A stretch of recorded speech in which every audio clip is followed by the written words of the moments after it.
Hey YouTube, I said I knew I was going to do this on Tuesday, but ended up having to take my red-tailed boa to the vet, so we're just going to do this today. Now what I have here is how to make baby iguana food. And this is something you can pick up. It's just regular pellet food.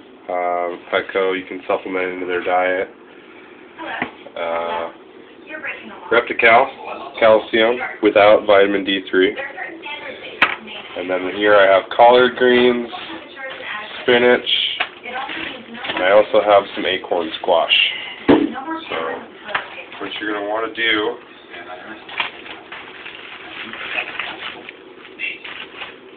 is take out the greens, and you're going to want to make sure you pull all the stems out. Because their teeth are so little that the stems can actually really, really hurt when they bite down on it. They can sometimes even cause their gums to bleed.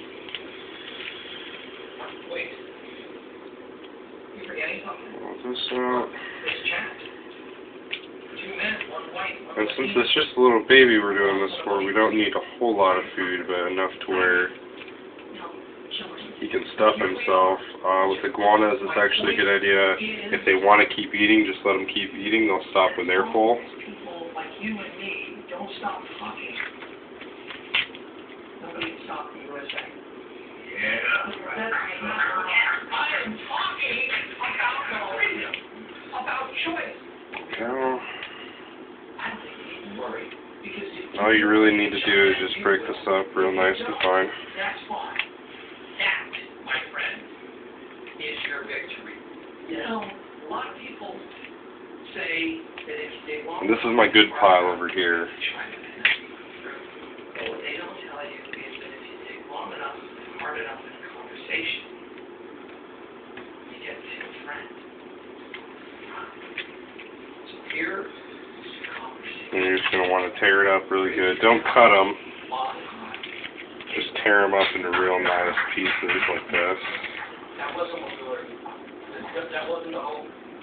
They say that best vampires don't leave their victims dry, but given the strength so that they can bounce back only to be fed on again, I spare Pam, and I might feast off of her profits for years to come.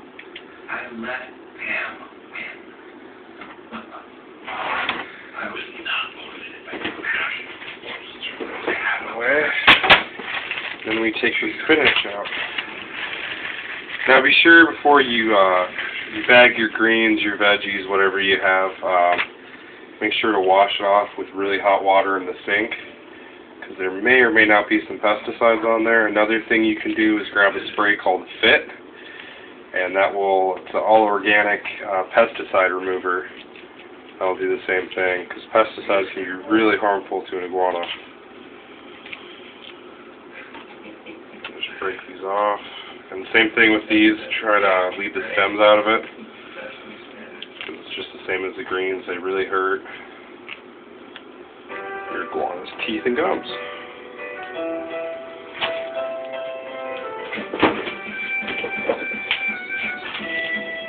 Rip this off real nice. And you want their diet to be mostly greens with supplements from other vegetables. I do give him fruit on occasion, such as mango, raspberries, but those should only be given as treats every once in a while. They shouldn't be a majority of the iguana's diet. So just put this in here with the greens. Okay. Mix it in there. Okay, and then what you do is, this is how I do. You don't necessarily have to do it this way, but I sprinkle the calcium powder on the greens, so he's more likely to eat it because he does love his greens. There we go. We got some calcium powder on there. Okay. Then what you're going to want to do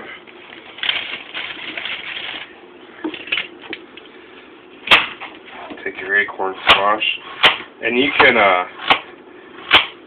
boil your acorn squash first to soften it up for him, or you can cut it raw.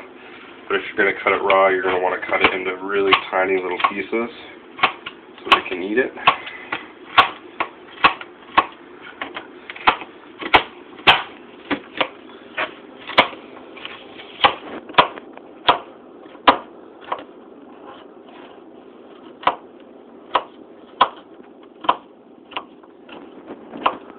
Pretty much just going to want to mince it.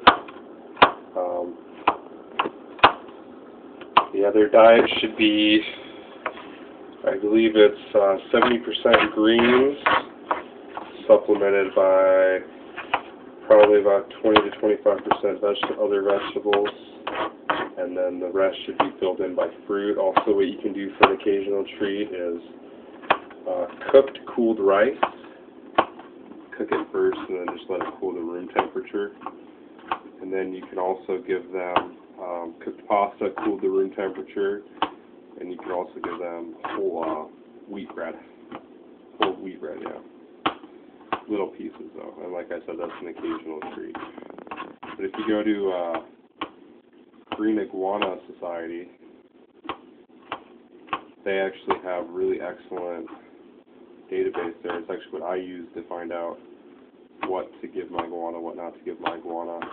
They have a whole list of all the fruits and vegetables that you can give them. So they have a short list of things you shouldn't give them, which is really helpful. Also, when you're doing green iguana food, you want to mix it up. Like this week I have collard greens, spinach, and acorn squash, but next week I'm probably going to get some kale and some other things. Just mix and vary their diet up. Don't be giving them the same thing every week after week. And I just put this on here, this commercial diet food, because he still eats this. Because when he was at Petco, they were giving him regular lettuce and just commercial diet food. So I'm still trying to wean him off the diet food and get him onto all fresh greens. But there's that. And then follow me here.